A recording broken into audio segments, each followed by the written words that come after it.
Laudetur Jesus Christus, praise be Jesus Christ. Welcome to the live broadcast of the Regina Coeli here in St. Peter's Square of the Vatican.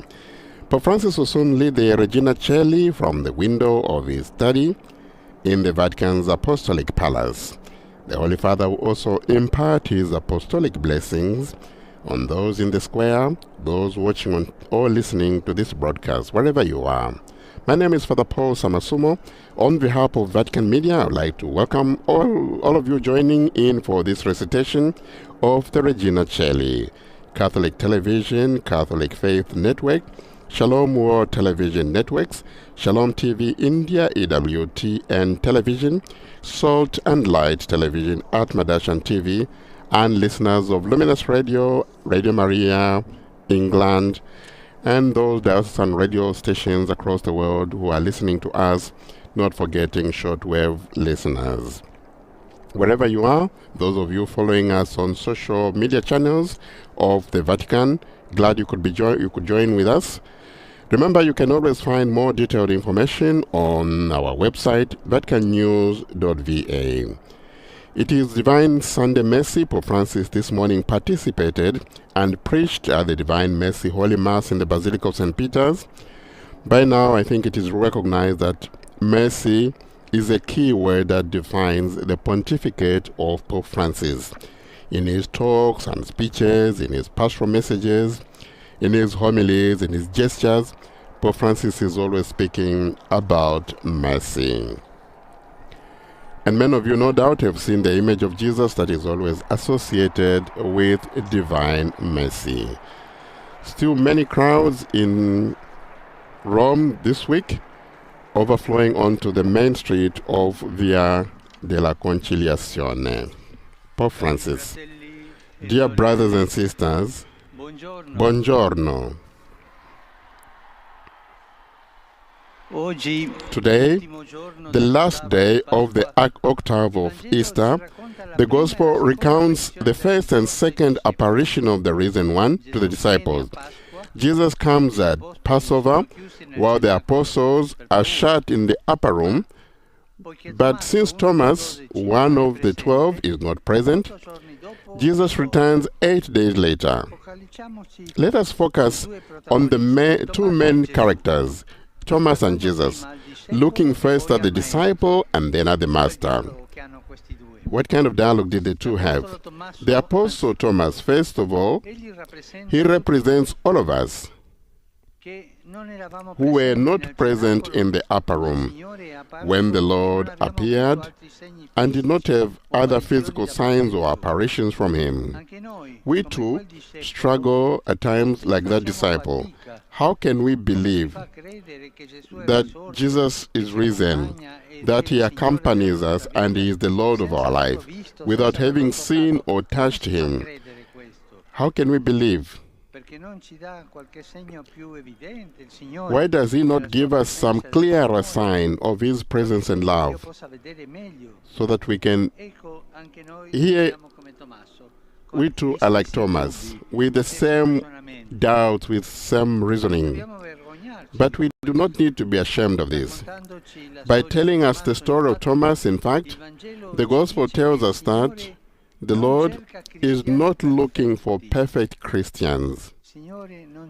The Lord is not looking for perfect Christians.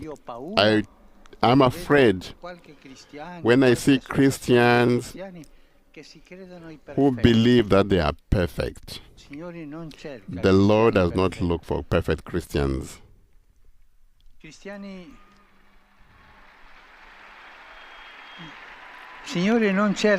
is not looking for perfect Christians who never doubt and always flaunt a steadfast faith. When there is a Christian like that, there's something that is not all together okay. The adventure of faith, as Thomas, consists of lights and shadows. What kind of faith would that be? It knows times of comfort, zeal, enthusiasm, but also weariness, confusion, doubt, and darkness. The Gospel shows us Thomas's crisis to tell us that we should not be afraid of the crisis of faith and life. Crises are not sins. They are a journey as we walk. We should never be afraid of them. Many times, they make us humble because they strip us of the idea that we are fine, that we are better than others. Crises help us recognize that we are needy. They rekindle the need for God and thus enable us to return to the Lord, to touch His wounds, to experience His love anew as if it were the first time. Brothers and sisters, it is better to have an imperfect but humble faith that always returns to Jesus.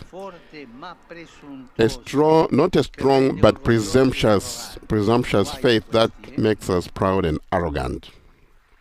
Be careful of that. And faced with Thomas's absence and his journey, which is also our own, what does Jesus do? The Gospel says twice He came. First once, then a second time, 8 days later. Jesus does not give up. He does not get tired of us. He is not afraid of our crises and weaknesses. He always comes back. When the doors are closed, He comes back. When we are in doubt, He comes back. When, like Thomas, we need to encounter Him and to touch Him up close, He comes back. He always comes back and not with powerful signs that would make us feel small and inadequate, but with His wounds. He comes back showing us His wounds, signs of His love that has espoused our frailties. God's love, Jesus' love, has espoused our frailties. Brothers and sisters, especially when we experience moments of weariness and crisis, the reason Jesus wishes to return to stay with us. He only waits for us to seek Him, to call Him, or even like Thomas, to protest, bringing Him our needs and our unbelief. He returns always. Because He's patient and merciful, He comes to open the upper rooms of our fears and our unbelief, because He always wants to give us another opportunity, another chance. Jesus is the Lord of another chance, of other opportunities. Let us think about the last time. Let us go back during a difficult moment or a period of crisis when we closed in ourselves, barricading ourselves in our problems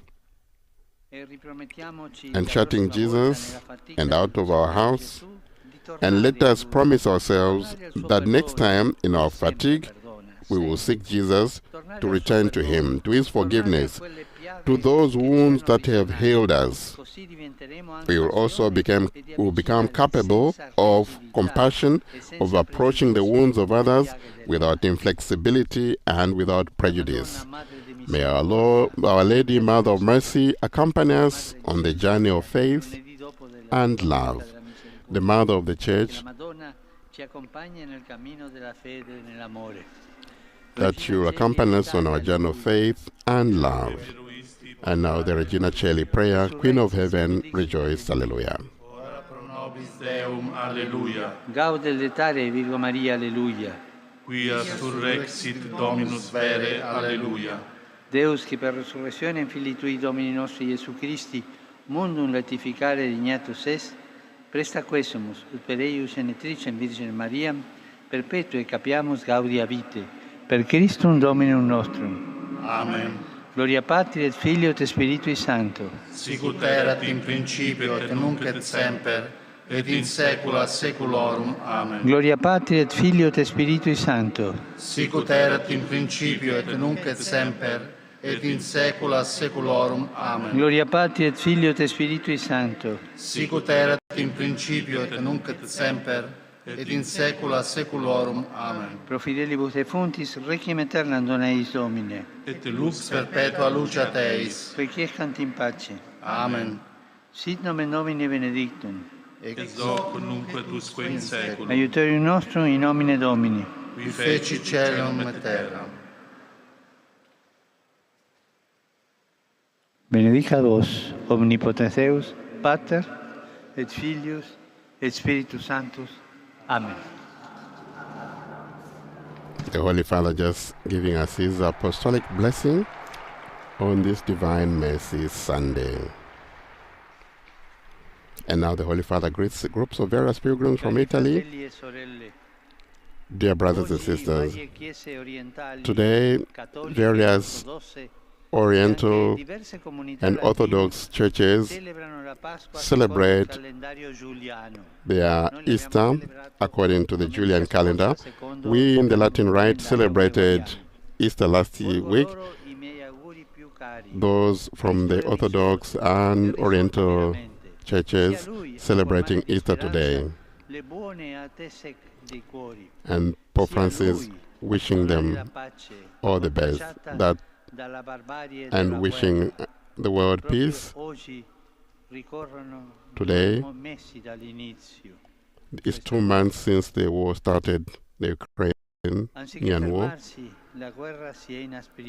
In fact, it is not stopping, but it's growing. How sad that in these holidays, instead of listening or hearing the church bells, we are hearing sirens, and that war is taking the place of the word of peace, negotiations. And I renew my appeal for peace, so that people who are suffering, that war will stop.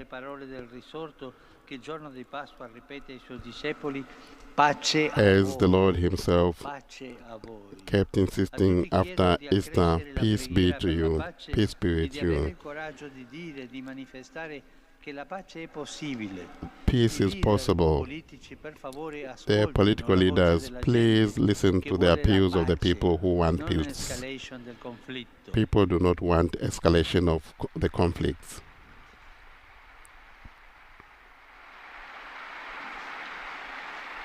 A questo proposito saluto e ringrazio I partecipanti alla marcia straordinaria Perugia-Assisi per la pace. And the Holy Father now greeting groups who have been marching and who are marching for peace, and people who have been manifesting for peace in other parts of Eastern. Today in Cameroon, the bishops of Cameroon are also making a pilgrimage to the Marienberg in Cameroon, so that there will be peace. As you know, there is an ongoing conflict, armed conflicts in the English-speaking regions of Cameroon in West Africa. And today the bishops, together with the people there, are making a vigil to a place known as Marienberg to pray for peace. The Holy Father wishing peace in Cameroon. And greeting the various pilgrims from Italy and from various parts of the world. Saluto I polacchi con un pensiero per I connazionali. Greetings to the Polish pilgrims who are here, and also those who are being caught up. I think there was a mining incident in Poland. Un saluto speciale al pellegrinaggio dei giovani cresimati della diocesi di Piacenza Bovio, accompagnati dal loro different young people who are in the square. The Holy Father greeting all of them. Almeno, San Salvatore, Albegno, Cassano, San Martino e Alta Padovana. All the various places. di Sant'Angelo Lodigiano. Saluto i devoti della Divina Misericordia convenuti qui, nella chiesa santuario di Santo Spirito in Sassia, and those who are devoted to the Divine Mercy devotion, the devotion of the Divine Mercy. Special greetings to everyone. I wish you a lovely Sunday, and please do not forget to pray for me. Enjoy your lunch, and arrivederci. And as usual, the crowds proclaim Viva Papa. Once more, the Holy Father making an appeal for peace, and making special appeal for peace, and another special appeal for Cameroon, where the bishops are gathering at the national pilgrimage, Marienberg, to pray for peace in the English-speaking regions of Cameroon where there's been conflict. This brings us to the end of the Regina Coeli for the second Sunday of Easter, which we also celebrate as Divine Mercy Sunday. My name is Father Paul Samasumo. On behalf of Vatican Media, thank you for joining Pope Francis in the recitation of the Regina Coeli.